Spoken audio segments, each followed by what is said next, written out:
is that?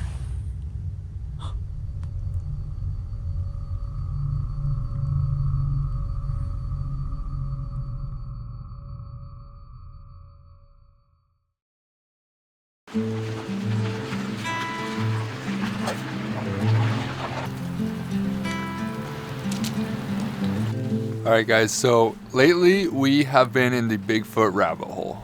Look at this rainbow. Okay, I really hope that you can see that rainbow on camera. But anyways, my name is Trey. My wife Taylor is back in the van. And lately we have been in the Bigfoot rabbit hole, as one typically does when you spend some time in the Pacific Northwest. For the past 7 days, we have been road tripping across Washington and Oregon in this camper van that we're renting, and we've had an amazing time. But we've also been doing a deep dive on Bigfoot. We've been watching documentaries and YouTube videos, reading old news stories, and the more we've looked into it, the more that we realize that if Bigfoot does live, he probably lives here. Right now, we're about an hour and a half from Portland. We basically went from Portland and started just driving as far into the woods and the mountains and the trees as we can. We've ended up in an area close to a town called Cougar, Washington. And as you can see, it's really, really beautiful. There's a huge rainbow right here. Really amazing place. But the reason that we're here in this spot specifically is I basically just went and looked up what is the most famous place in the Pacific Northwest for Bigfoot sightings. And this is what I found. But there are some crazy stories and legends that have come from this area about Bigfoot sightings and encounters that people have had with what they claim to be Bigfoot. I've always grown up hearing a lot of Bigfoot stories and watching the movies. My dad has a giant Bigfoot statue in his yard. It's always been something I've dreamt about, coming to the most squatchy area that I could possibly find and doing a little bit of Bigfoot hunting. That's exactly what Taylor and I are going to do for the next 24 hours. We're gonna be going all in, trying to put ourselves into a type of position that gives us the best chance of potentially having a Bigfoot sighting. So, what we're gonna go do right now, we're gonna head back to the van. What I really hope to do is take a Forest Service road as far as we possibly can into the woods and try to camp where we don't see any other people for a long time and try to just get as remote as we possibly can in a 2-wheel drive camper van. I'm hoping that we can get far and just get to a secluded area and give ourselves the chance to have some kind of Bigfoot experience. So come with us to see how squatchy this part of Washington really is. So we have driven about 2 hours north and we're about to head into a really teeny tiny little town called Cougar. It's been raining super hard all day and it finally just cleared up, so I'm really hoping that this weather stays and that these little back roads aren't too muddy for us to go drive our van on. The drive out here, we pretty much passed nothing except for massive pine trees. We were super in and out of service. We could see some lakes through the trees every here and there, but we really haven't passed any cars. Like, it truly feels like we're in the middle of nowhere.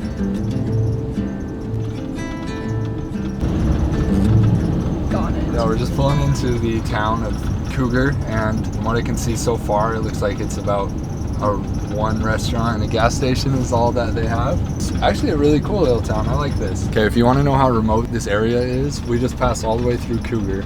And then there's a sign that says the next gas station is in 65 miles. We just passed by this little bus, and on the side of it, it looked like a safari bus, and it said Bigfoot Tours Guaranteed Sightings.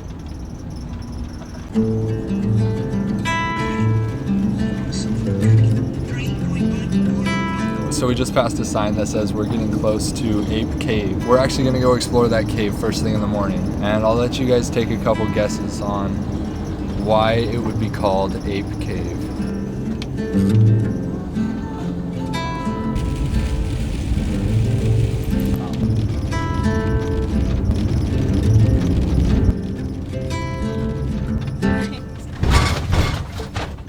Y'all better hurry.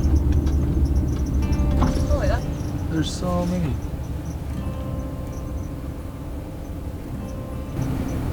With that many elk, I think that could definitely feed a super big carnivore like bears and mountain lions and maybe a Bigfoot.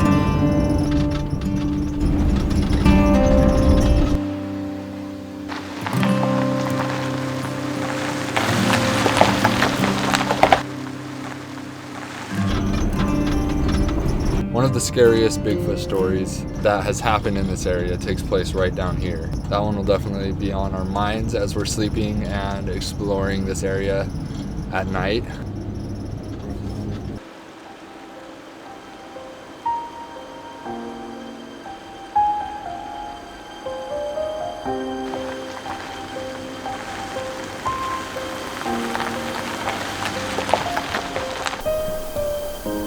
Okay guys, well we definitely found the perfect spot. This is exactly what we were looking for.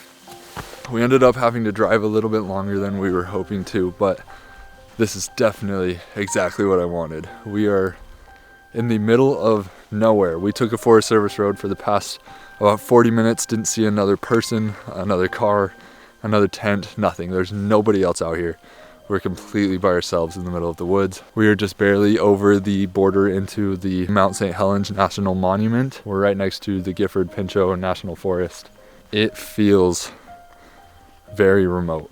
As the sun is starting to set, it's going to get a little bit spooky. Just knowing that we're completely alone out here. It's a known spot for Bigfoot activity. I'm excited to do some exploring of the area. For right now, we're gonna get started on some dinner, make a cozy dinner, eat that up, and then we'll tell you guys a little bit more about this area and its Bigfoot history.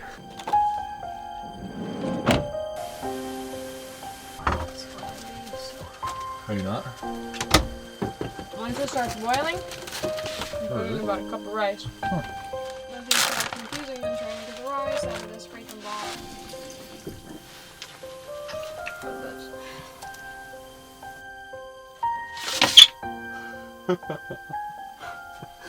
That would have sucked. That was so close. Are you as hungry as me?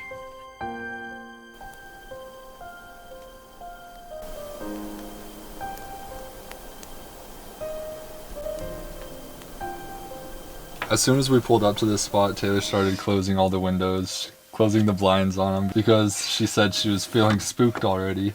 And I'm feeling it too. I think that's just what happens when you come out into the middle of the woods by yourself, especially with the goal of seeing a large, hairy ape.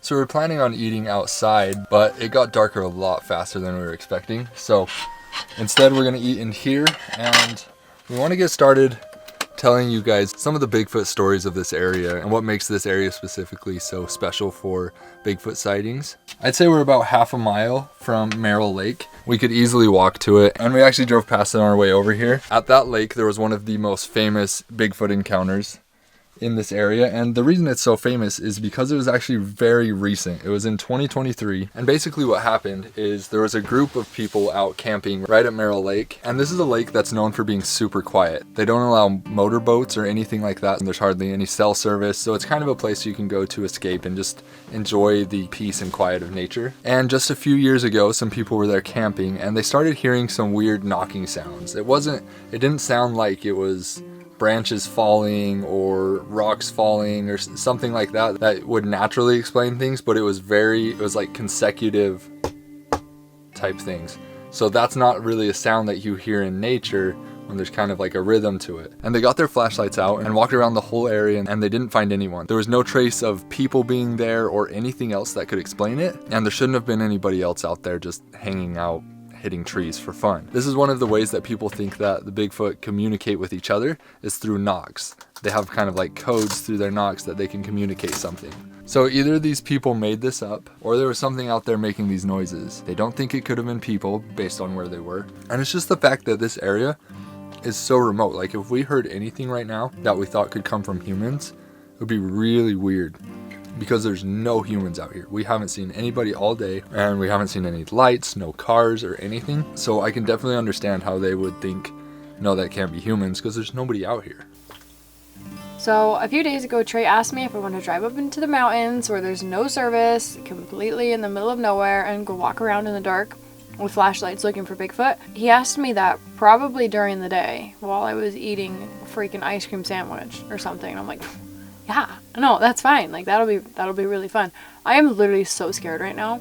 I don't even want to step outside. I had to open the van door for a second and immediately slammed it because it's pitch black outside.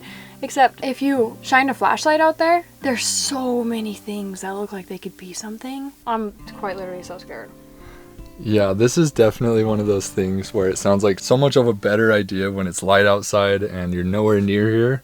But then once you're here and it's dark and you're thinking about the stories, it starts feeling a lot scarier, and it's kind of the last thing you want to do. I do not want to step out of this van.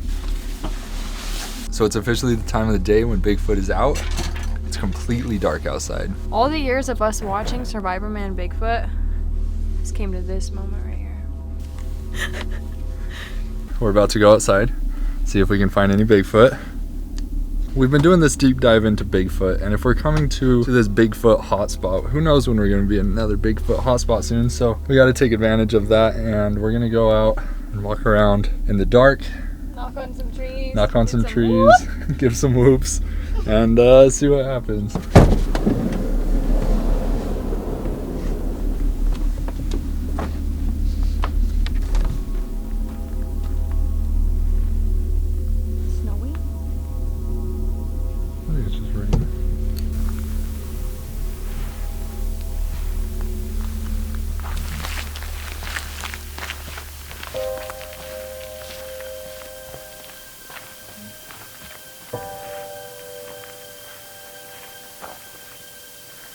Alright, let's start exploring.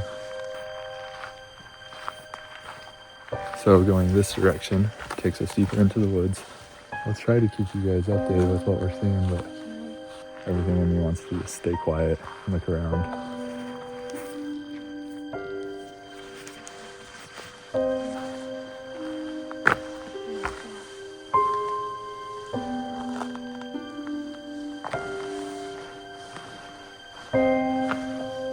The thing with the forests here is that there's lots of water always dripping from the trees. So it makes it so there's sounds everywhere that sound like just something moving. How you doing?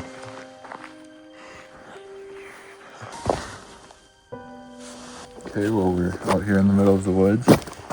Definitely feels a little bit spooky. Every little tree stump makes you think that it's a face or something scary.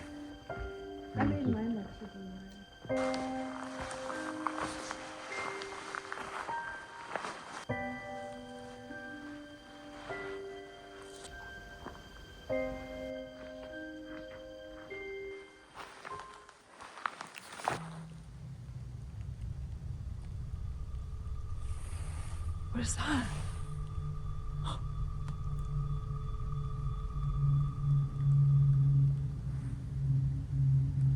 I think it's an airplane. Okay, yeah, that's an airplane for a second there. That freaked me out. It just sounded like a deep rumble. Yeah, before it built up into the sound that airplanes make, it just sounded like a deep rumble. That was freaky for a few seconds.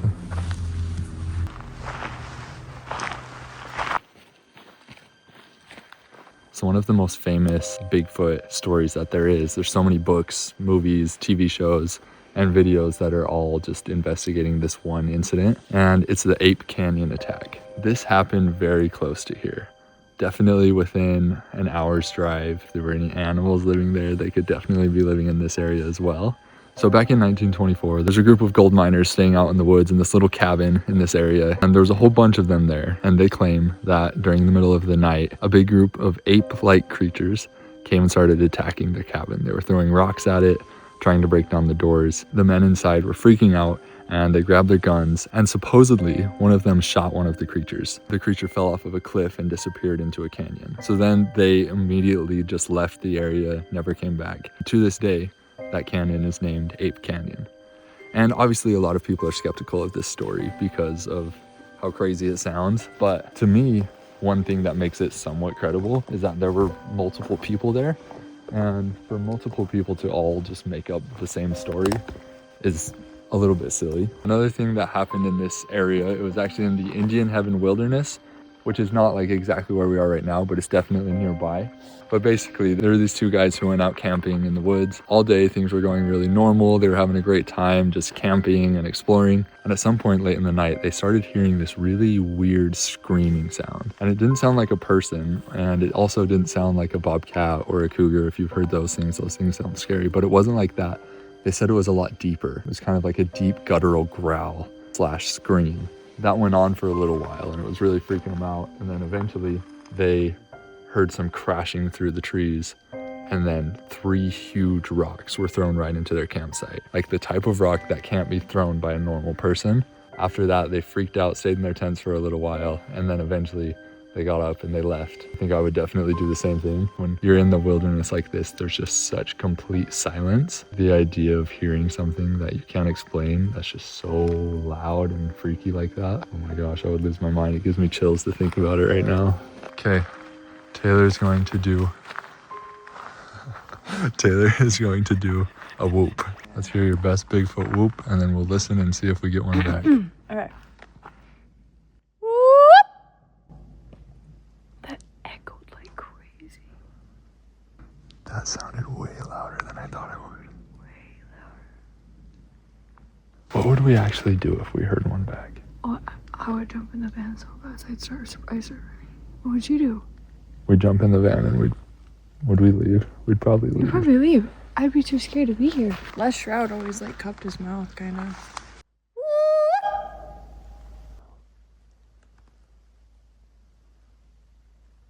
We haven't seen anybody around, so I wouldn't be yelling if there was like anybody around. We literally haven't even seen a single car. But yeah, imagine somebody else was out here and then they hear that whoop. Oh. They're like, yo, we heard a Bigfoot. I would. I'd say that. And that's the thing about Bigfoot sightings is that you just never know. Someone might hear something and it's just another person out there looking for Bigfoot. Like somebody could have just... It's just a squirrel. Somebody could have been out there and heard that whoop and claimed that that was Bigfoot and then dedicate the rest of their life to looking for Bigfoot when it was just us out here also looking for Bigfoot. Whoop.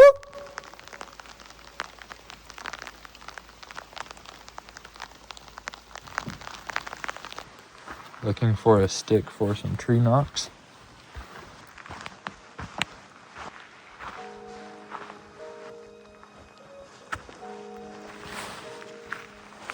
So this is the moment I've been waiting for a long time. I've been watching Bigfoot movies since I was little. Always seen people do the tree knocks, and here's my moment. Ready? Yep.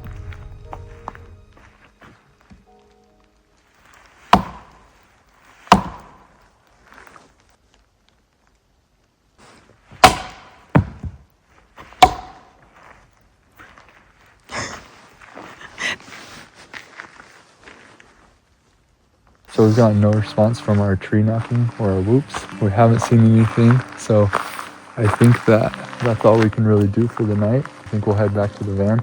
We didn't want to walk too deep into the woods because of the fact that this isn't just like a Bigfoot hunting trip. We're also just in the wilderness. There can be bears, there can be mountain lions, people that we don't know out in the woods. And so because of that, we don't want to get too far away from the van without having any form of protection with us because we flew here. So unfortunately, that's probably where we're gonna call it a night for our Bigfoot hunting. Might be a little bit spooky in the van. We'll keep the doors locked. This is way scarier than me. Where is it? Get right there. Oh jeez, that thing is chunky. What is that? That may not even be the thing that was scaring me. Okay, so it started raining pretty hard, so we came back inside, and we're also pretty bummed out that we weren't able to do a fire and roast some s'mores. We were really looking forward to that, and it started raining. But the other thing about the rain is that it's low-key kind of loud on the van. So someone could be throwing rocks. It could be the rain. You never know. We can't roast marshmallows, but we do have s'more cookies. The other night we did a campfire on the beach in Lincoln City, Oregon, and it was amazing. It was so fun, and we didn't have stuff for s'mores, so we got s'mores cookies and warmed them up over the fire. It worked good like half the time. The other time the cookies just fell off the sticks. But we're gonna attempt kind of the same thing and try to warm up our cookies right here on the pan. We have a microwave, but I don't want to turn on the generator and disturb the Bigfoot out there that are sleeping. Clearly they're sleeping because they didn't come out for us. Are they pretty warm? No. No? I don't know how to do it. How about... Ooh, it warmed up so well. Well, to get back to the Bigfoot topic, I've always thought that the Mount St. Helens Bigfoot incidents were some of the most interesting ones, and we were right here. I think we've already mentioned we're very close to the Mount St. Helens area. So there's a conspiracy that definitely sounds kind of wild, but it's a little bit more believable when you're out when you're actually out here in this area, especially late at night. So after the eruption in 1980, there were stories popping up all over the place that the military came in, not just for cleanup and assistance, but to remove something. The theory is that they recovered bodies, like Bigfoot bodies. People claim that they saw helicopters flying low in the restricted areas, and they saw lots of semi-trucks driving late at night. And there's this rescue worker who claims that they actually found injured Sasquatches and that the government made everyone sign NDAs. But yeah, that one, I don't think there's too much to that one. But the idea that there were Bigfoot who died and maybe bodies potentially could have been found from that accident, I think is really interesting, because obviously if there are a lot of Bigfoot that live in this area, there probably were some that died in that eruption, because there were lots of all kinds of animals that died.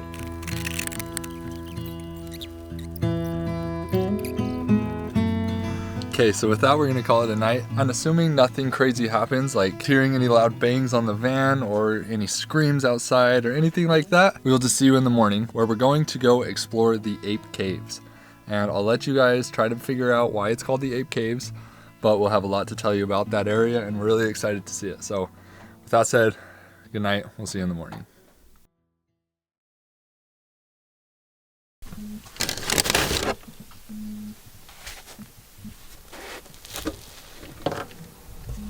Okay, this is the dirt flavored donut from Voodoo Donuts. Dirt flavor. Vanilla frosting with Oreo on it. It's actually really good. Still tastes fresh a day later.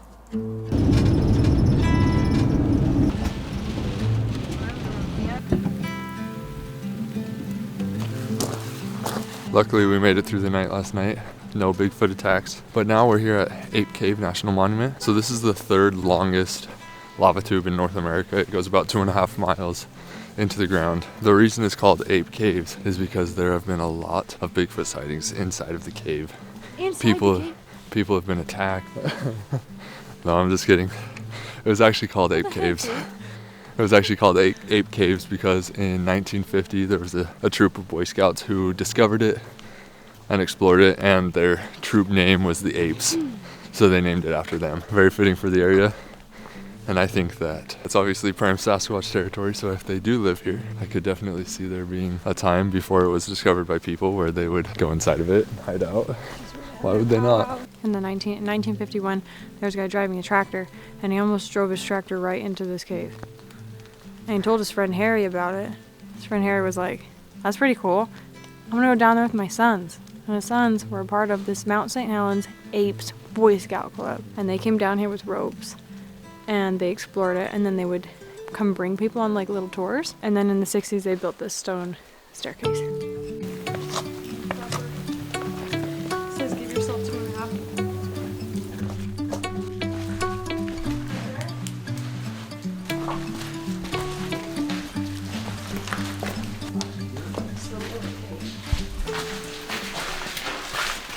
This is so cool.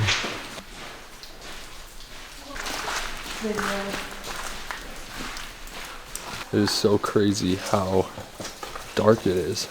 Anytime that you don't have your flashlight pointed right in front of you, you can't see an inch in front of your face. You can't see at all. It's just complete, utter darkness. This cave actually only opened for the summer 2 days ago. So this whole cave was just sitting empty for the whole winter, and we're some of the first people to come into it for the season.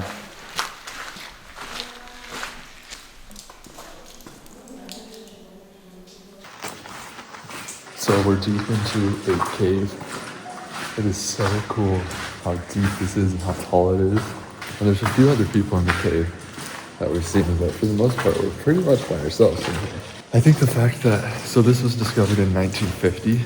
I think the fact that this was just sitting here empty for years before that is crazy. It's crazy how big this is. So there is actually a conspiracy that Bigfoot remains were found in here, and it was then covered up by the government. There's all kinds of conspiracies in the area. Imagine those scouts when they were the first people to explore this. That would be so scary. Wow, look how high that goes. So all year round it stays at about 40 degrees Fahrenheit in here, no matter what temperature it is outside. There's to be just like some glowing lava chilling here. Are we walking? Is this lava? Is it walking on lava? Probably.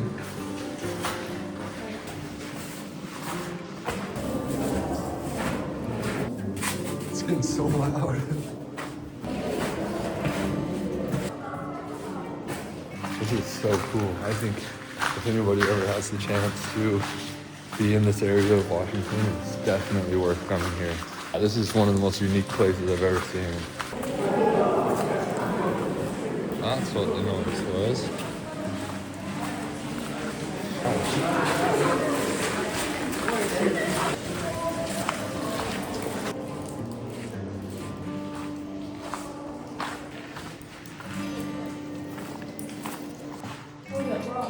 Yeah. What the heck? That's so random.